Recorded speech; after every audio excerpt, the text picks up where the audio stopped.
فرمایا کہ میرے بیٹے کا انتقال ہوا تو سارا بغداد مجھے پرسہ دینے کے لیے آیا، تعزیت کرنے کے لیے آیا، مجھے تسلی دینے کے لیے آیا کہ آپ گھبراؤ نہیں، آپ صبر کرو، اللہ تعالیٰ عزت دیں گے۔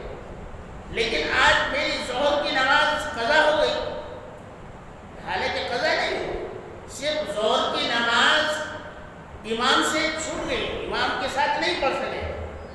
آج میری ظہر کی نماز قضا ہو گئی تو کوئی مجھے پوچھنے نہیں آیا کہ تمہارا اتنا بڑا نقصان ہو گیا، تم تسلی کرو، اللہ تعالیٰ تمہیں ثواب دیں گے۔ میں اس بات پر رو رہا ہوں۔ اللہ، جن لوگوں کو اللہ تعالیٰ کا رتبہ اور مقام اور میرے اور آپ کے آقا کا رتبہ اور مقام معلوم ہے، وہ لوگ عبادات، ریاضات